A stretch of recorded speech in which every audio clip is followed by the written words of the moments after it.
श्री शिवाय नमस्तुभ्यम। दोस्तों, सोमवार व्रत कथा पढ़ना प्रारंभ करते हैं। आप लोग ध्यान से सुनिए। बहुत समय पहले की बात है। किसी नगर में एक साहूकार रहता था। उसका घर धन धान व सभी सुख सुविधाओं से भरा हुआ था। बस कमी थी तो एक संतान की थी। संतान पाने के लिए साहूकार हर सोमवार को उपवास रखता था और शिव मंदिर जाकर पूरी आस्था से शिव पार्वती की पूजा अर्चना करता था। उसकी अटूट भक्ति से माँ पार्वती प्रसन्न हुई और भगवान शिव से निवेदन करने लगी, हे स्वामी, आप तो अपने भक्त की पुकार शीघ्र सुनते हैं। कृपया साहूकार पर भी दया करें और उसकी मनोकामना पूर्ण करें। माता पार्वती की विनती सुनकर भगवान शिव कहने लगे, हे देवी, हर प्राणी को अपने अच्छे बुरे दोनों कर्मों का फल भोगना पड़ता ही है। यही इस संसार की रीति है। ये सुनकर पार्वती जी साहूकार की मनोकामना पूर्ण करने के लिए शिव जी से हट करने लगी। बहुत समझाने पर भी जब पार्वती जी न मानी तो शंकर भगवान ने साहूकार को संतान प्राप्ति का वर दिया, किंतु उन्होंने कहा कि ये बालक अल्पायु होगा और मात्र 12 वर्ष तक की ही जीवित रह सकेगा।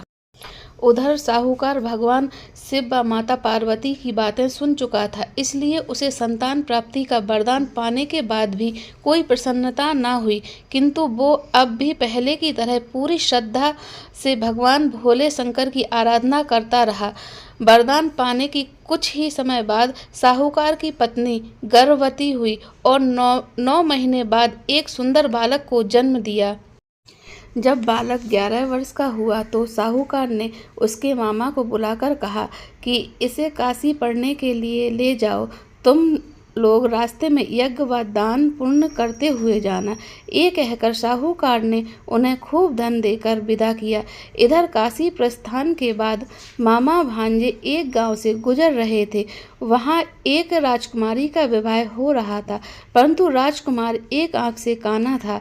तभी वर के पिता ने साहूकार के बेटे को देखा और उसके मामा से कहा, तुम अपना भांजा कुछ समय के लिए हमें दे दो, विवाह संपन्न हो जाए उसके बाद ले जाना। राजकुमारी के पिता ने दोनों को खूब धन और इस प्रकार साहूकार के बेटे के साथ राजकुमारी का विवाह संपन्न हो गया। साहूकार का पुत्र बड़े ही ईमानदार स्वभाव का था, इसलिए उसे जैसे ही अवसर मिला उसने राजकुमार की चुनरी पर लिख दिया कि तुम्हारा विवाह मेरे साथ हुआ है, किंतु जिस राजकुमार के साथ तुम्हें भेजा जाएगा वो एक आंख से काना है। जब राजकुमारी ने साहूकार की लिखी पढ़ी तो बोली, स्वामी, मैंने अग्नि को साक्षी मानकर आपके साथ फेरे लिए हैं।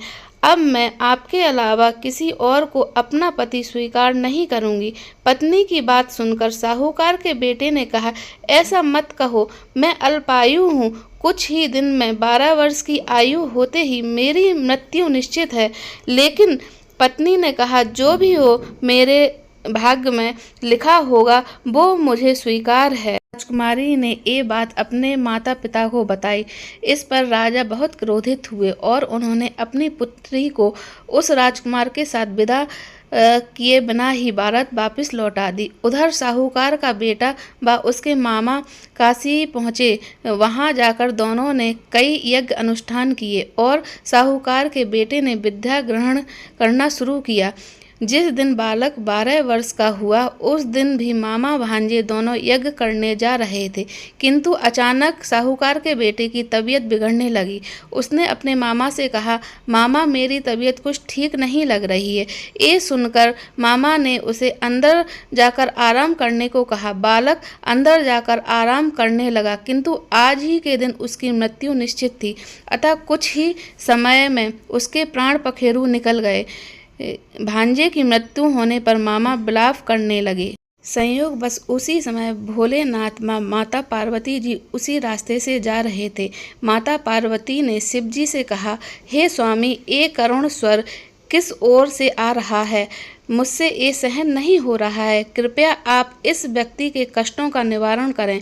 माता पार्वती की विनती सुनकर भगवान शिव मृतक बालक के पास पहुँचे तो देखा कि ये तो उसी साहूकार का पुत्र है जिसका जन्म मेरे वरदान स्वरूप हुआ था और अब इस का जीवन पूरा हो चुका है। पार्वती दुखी होकर कहने लगी, हे प्रभु, इस बालक को मृत देखकर इसके माता पिता वियोग में अपने प्राण त्याग देंगे, इसलिए कृपया आप मेरी विनती सुने और इस बालक को जीवन दान दें। पार्वती जी के निवेदन पर भगवान भोले ने उस बालक को जीवन दान व वरदान दिया। शंकर जी के आशीर्वाद स्वरूप बालक फिर से जीवित हो गया।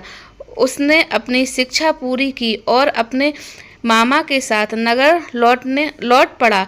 दोनों चलते चलते उस नगर में पहुँचे जहाँ राजकुमारी के साथ बालक का विवाह हुआ था। वहाँ पहुँचकर उन्होंने यज्ञ का आयोजन किया, जिसमें उस नगर के राजा यानी राजकुमारी के पिता भी शामिल हुए। उन्होंने साहूकार के बेटे को ही पहचान लिया और महल में ले जाकर उसका खूब स्वागत सत्कार किया। इसके बाद राजा ने अपनी पुत्री को बालक के साथ विदा कर दिया। साहूकार पति पत्नी कई दिनों से भूखे प्यासे रहकर बेटे के वापस आने की राह देख रहे थे। उन्होंने निश्चय किया था कि यदि उनके बेटे की मृत्यु हो जाएगी तो वे भी प्राण त्याग देंगे। लेकिन उसी रात भगवान भोलेनाथ साहूकार के स्वप्न में आए और कहा, हे साहूकार, मैंने तेरे सोमवार के व्रत करने और व्रत कथा सुनने से प्रसन्न होकर तेरे पुत्र को पुनः जीवन दान दे दिया है। बेटे के जीवित होने का समाचार पाकर दंपत्ति बहुत खुश हुए और भगवान शिव और पार्वती को बारंबार प्रणाम किया। बोलो भोलेनाथ माता गौरी की जय। श्री शिवाय नमस्तुभ्यम, श्री शिवाय नमस्तुभ्यम।